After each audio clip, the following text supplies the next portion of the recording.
Olá, pra quem não me conhece, meu nome é Leonel, e se você chegou até aqui é porque provavelmente alguém já falou mal de você. E dói, né? A calúnia, a mentira, o julgamento injusto. Tudo isso mexe com o nosso coração. Mas eu quero te mostrar algo que talvez você nunca tenha parado pra pensar. O modo como você reage ao que falam de você revela quem você realmente é. Existem dois tipos de palavras que escutamos sobre nós: as injustas e maldosas e as críticas que são verdadeiras. Nos dois casos, existe uma lição espiritual profunda. Mas vamos começar pelo primeiro tipo, as falas injustas. Tem gente que vai te caluniar, vai inventar histórias, vai te difamar. O instinto humano é logo pensar: vou responder, eu vou me defender, eu vou revidar. Se alguém mente sobre mim, irei mentir 2 vezes. Se alguém me ofende, irei ofendê-lo 2 vezes mais. Veja, o instinto humano é sempre querer se sair por cima, mas não percebe que se você revida, logo se torna igual àquele que te atacou. Não respondas ao tolo segundo a sua astúcia, para que também não te faça semelhante a ele. Quando você responde com ódio, você perde a razão. E o inimigo, ele sabe disso, ele quer te provocar para te tirar do centro da vontade de Deus. Sabe o que é mais curioso? Tem gente que vive falando mal dos outros, mas quando fala mal dela, logo se revolta.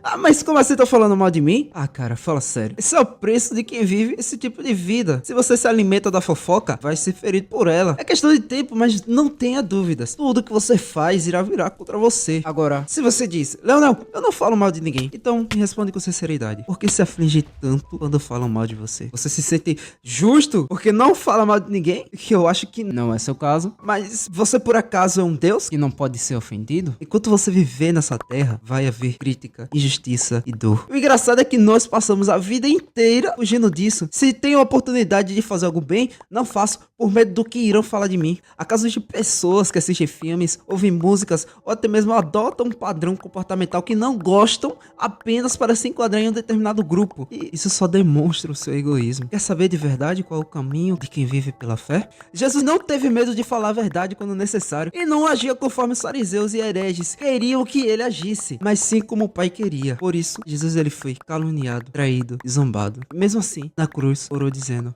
Pai, perdoa-lhes. E talvez você diga: ah, não, eu não sou Jesus, eu não consigo perdoar. E eu sei, mas o cristão é chamado a imitar Jesus. Por isso, Romanos 12, do 17 a 19, nos ensina: a ninguém torneis mal por mal, se for possível, quanto depender de vós, e de paz com todos. Não vos vingueis a vós mesmos, porque está escrito: minha é a vingança, diz o Senhor. E 1 Pedro 3, versículo 9, reforça: não retribuam mal com mal, nem insulto com insulto. Pelo contrário, bendigam, pois para isso vocês foram chamados. Caso alguém não tenha prestado atenção, eu vou repetir novamente: pois para isso vocês foram chamados. Perdoar é um chamado e é um dos maiores atos de fé que existem. Mas talvez o problema não seja a pessoa em si, mas o sentimento. Porque às vezes o que dói não é o que falam, é o que aquilo desperta dentro da gente. Quando isso acontecer, leve a sua dor a Deus, não às pessoas. O Salmos 36, o verso 18 diz: o Senhor está perto dos que têm o coração quebrantado. Não andeis ansiosos por coisa alguma, e a paz de Deus, que excede todo entendimento, guardará o vosso coração e a vossa mente em Cristo Jesus. Por que está ansioso pelo que pensam ou falam de ti? Agora, se você se sente injustiçado, Salmos 37, do 7 ao 8, te dá o conselho mais sábio: descansa no Senhor e espera nele, deixa a ira e abandona o furor. E se tiver vontade de responder com raiva, lembre de Provérbios 15, versículo 1. A resposta branda desvia o furor, mas a palavra dura suscita a ira. Antes de se revoltar com quem te difama, pensa nisso. Quantas vezes você já ofendeu a santidade de Deus com palavras, pensamentos, atitudes, e ainda assim ele não te perdoa?